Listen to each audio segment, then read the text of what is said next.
there are spooky moments in Star Wars. Like shit happens. It can't be scary enough that it'll scare children. There's one that is leaping out in my memory right now that probably did scare children. Yeah, actually there are a few. And since it's kind of like getting up on Halloween, things are starting. It's the scariest time of the year. It's spooky time. Yeah. We're going to talk about some, I don't know what I'm going to call the spooky / grisly things in Star Wars that feel like a horror movie. Okay. This list is not exhaustive. Not exhaustive, not in any order. Right. So if you have something that I missed or that you just want to celebrate, put it in the chat or in the comments. Yeah. And right here, make sure you like, subscribe to the video. It's what Jesus would want, I think. Can I just give you a couple that are leaping out? Well, I was going to say, since these are in no order and it's not exhaustive, you can jump in whatever you want. So let's start with Rogue One when Darth Vader. Oh, you can't do that one. That's okay. No? So when I said they're not ranked, the one I saving for last is that one. Okay, sorry. Let's Which go. Everyone is going to say anyway. Yes. Like, yeah. Let's go with Empire Strikes Back then, when Luke goes into the Force Cave and has this LSD vision of fighting Darth Vader, and then the mask explodes and it's his face there. That whole scene is creepy. Yeah. It's maybe not like slasher film scary, but it has this sort of creeping horror to it. I think it took, so for us, that's such a huge part of our experience with, like, everyone knows that so well that they can't remember a time when they didn't know it. Do you know what I mean? Yeah. Imagine being audience members seeing that movie on opening night, not exactly knowing how the Force worked, because all you've seen is 1977 Star Wars, where like you can tickle balls with it, I think, and like you can see with a sheet of metal in front of your face. And in the middle of the middle of the story, Luke walks into a cave on a planet where everyone, like, everything is a swamp. Yeah. And it's like, there's no reason for Darth Vader to be there. Yeah. And then he's there. And you're like, what the actual fuck? What? How did, and then and then he kills him. And you're like, oh, is it over? Okay. The good guys win. Yeah. And then the faceplate explodes and you're like, what the fuck is it? If you're not taking this seriously, I'm not taking it seriously. So what really makes that sequence work is that the camera, like, the frame rate slows down so dramatically. Like, you can tell there's something weird going on. It's hard to know exactly what it is. It's just they're showing you that this is some fuckery. Yes. Shit, who directed Empire Strikes Back? I always blank on shit when I need Kirshner. Irvin Kirshner. Yeah, sorry. I know this shit to memory except for when I need it in a moment like this. I don't think George Lucas could have directed it as well. Certainly not. Please don't come. Look, I get it. I say this a bunch. George Lucas is a creative force that we visionary. We only get it breaks down when you get to specifics. Yeah, we only the man can't write. He's not a great director. Fantastic director. He does make some really good decisions though about stuff. Yeah, other stuff he doesn't. Irvin Kershner is an amazing director. And I think it's one of the reasons that moment is so good. Another thing. Mm-hmm. Star Wars monsters, they're all over the story. Mm-hmm. And a lot of them are pretty scary. And I remember being scared by the Wampa in Empire Strikes Back, since we're on an Empire.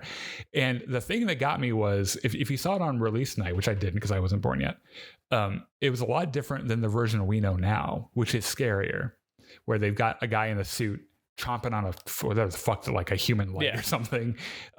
And it's scarier than in the original release, because in the original release it was just like a guy in a costume moves past the camera really close to it, and that's all you get. Yeah. But like you see how tall he stands up, and he's in fucking, it's like, it's the whole thing is scarier.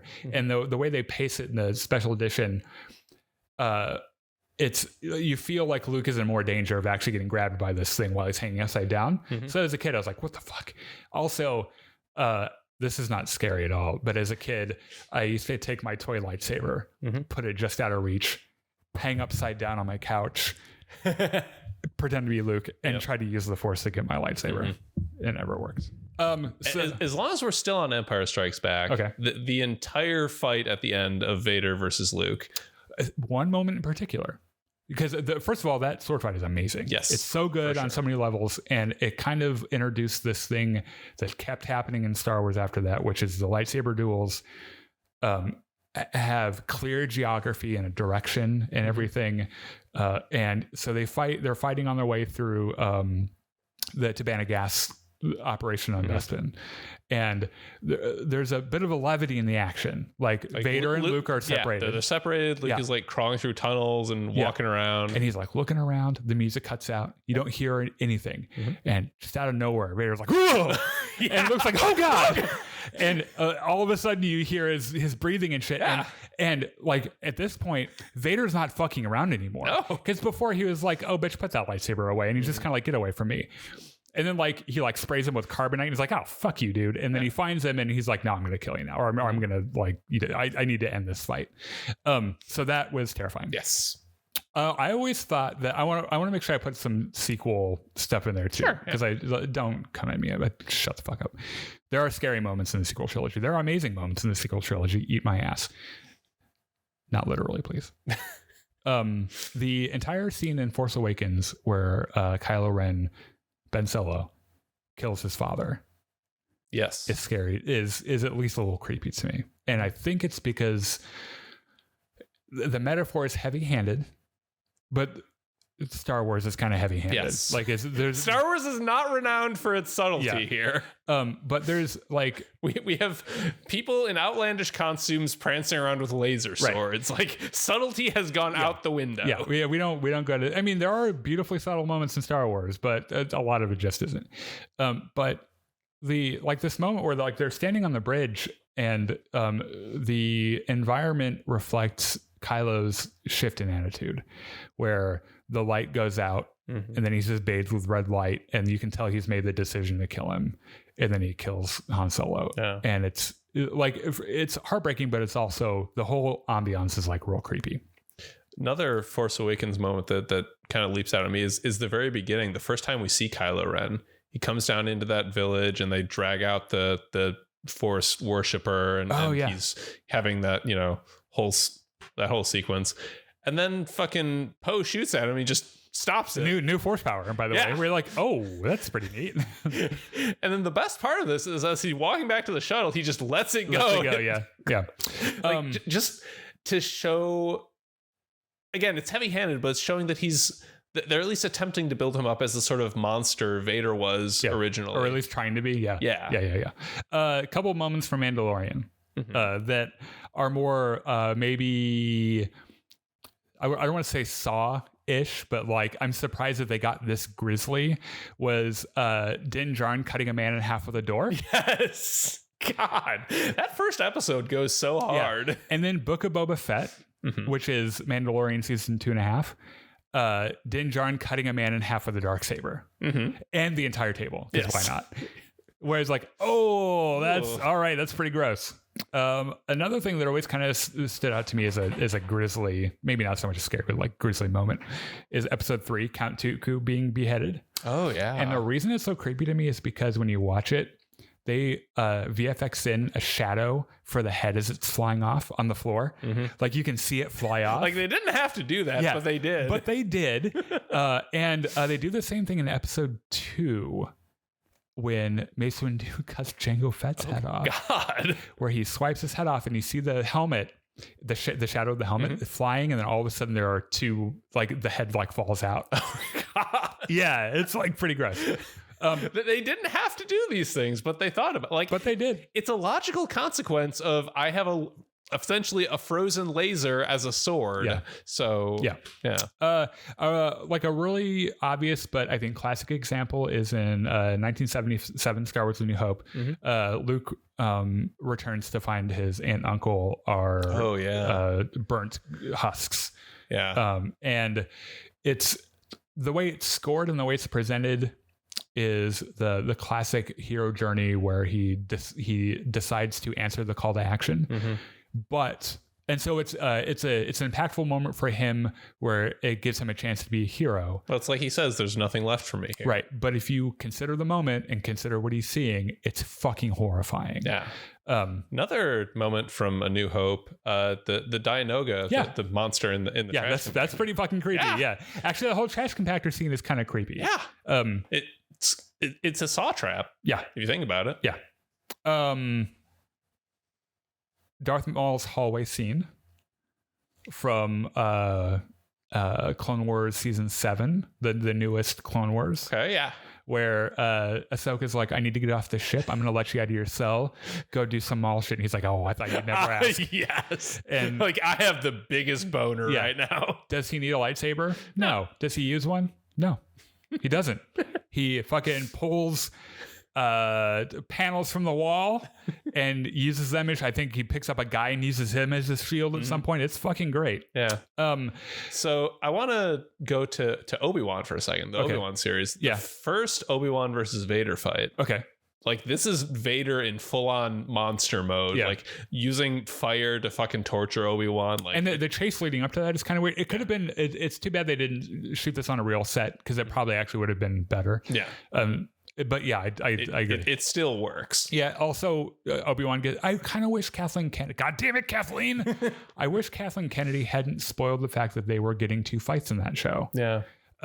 Because I would have liked to go into that not knowing that. Because that first fight, you're like, oh shit, Obi-Wan's getting his ass whooped. Yeah. Like, what the fuck? Anakin, at this point, Darth Vader's slaughter of the younglings in episode 3 definitely is it treated in the moment as something very sad and tragic, which of course it is. It's like, if you think about it, it's horrifying. Yeah. And I remember seeing on opening night, seeing this movie with one of my best friends from high school who shares my name, and watching this movie and sitting right next to me, seeing him grab the arms of his chair when that happened to me, like, what the fuck? I think the worst part of it is that it's left to your imagination. Yeah. Like, the last thing you see is Anakin just turning on his lightsaber. And the way the kid flinches and everything. Yeah. The whole thing is then it cuts away. Yeah. And like the next time we hear anything about it, it's fucking Padme and Obi-Wan in the temple watching the recording of it happening. Yoda, yeah. So another moment from Obi-Wan. Yoda. Yeah. Vader's village rampage, where he kills the child in front of everyone. He breaks the child's neck. Oh God, yeah. And that's pretty gross. So I had to bring up Red Harvest. Okay. Because so we're going to talk about a couple of non-canon things now. Red Harvest is a Star Wars book about it happens in the Old Republic. It's not canon. It's zombies, basically. It is literally Sith zombies. It's a terrible book. Mm-hmm. It is so bad. And there's dialogue in it that directly rips off Liam Neeson's Taken. Sure. Yeah. Purposely word for word. And it's embarrassing. It doesn't fit. It's weird. The whole book is terrible. I have it for some reason as a joke, maybe. Yeah. But it's there we go. The whole thing is gross. As long as we're talking non-canon, in the Old Republic games, they introduced the rat ghouls. Oh yeah, which are these, again, zombie-like things where if one bites you, you turn into this horrible flesh-eating monster. Right. Another thing from canon or non-canon might be canon soon though, is the villain Abeloth. Okay. So these books, the Fate of the Jedi books, which might not be up here. There are these ones standing up right here. Okay. This happened. These books came out before the Disney acquisition, but after Clone Wars. So it's this weird period of time where there is popular Star Wars out there, but Disney hadn't bought it yet. Yeah. And so Abeloth ends up being an offshoot from the Clone Wars episodes about the Mortis gods, the father and the son and the daughter. Yeah. And Abeloth is one of those gods, except she's immortal. Mm-hmm. And she's terrifying. She's real gross. And she's kind of like Voldemort, where she can like kind of split herself off into several beings. Mm-hmm. And the way Luke ends up beating her is everyone kills all the other things. And then he like gets in a metaphysical battle with her and kills her. But she is like kind of creepy and kind of gross. We have to say the Darth Vader hallway scene. Probably one of the, like, if I'm not going to pick the Luke Mando season 2 thing, like one of the biggest pants shitting moments in Star Wars that was also legitimately terrifying. Darth Vader cutting down a fucking hallway of fucking red shirts. Great. It's perfectly shot. It's perfectly acted. Yeah. Look, Rogue One is a good movie. Yes, absolutely. I went to go see it 3 times because of that one scene. I was like, I had to go see this again. Did we miss any? Oh, there two things from Clone Wars. I want to okay. So we said the 2D Grievous thing. Is that the first appearance of Grievous? Yes, it is. It's terrifying, and he is a lot more threatening in that than he was ever in the movies. Well, that's before Mace Windu crushed his organ sac and gave him the cough. The other thing is the Empire using Luminara Unduli's corpse to lure Kanan and Ezra into a thing where they can capture them. It's pretty spooky. They're like, oh, Luminara Unduli is still alive. She's talking to me through the Force. Let's go rescue her. They show up, and her like dried, mummified corpse is in this coffin, and they're like, oh, she's dead. Oh, and it is actually pretty creepy. Yeah, that's another Obi-Wan moment that makes me think of like when he's walking through the Inquisitor Fortress, and there's all the Jedi and Jedi corpses in the tanks. Yeah. Oh, and the kid. Oh my God, you're right. God. Oh yeah, that's actually, wow. I'm glad you said that before, because I'm sure someone's going to say it in the comments. In retrospect, Obi-Wan was a kind of spooky series. Like there's a lot of creepy. Oh yeah, there is. Yeah, and the Inquisitors generally. Yeah. The first scene we see them in Tatooine, where they're just kind of walking through. I think that's Mos Eisley or Anchorhead or something, and like Mos Espa maybe. Yeah, and they're just fucking with people.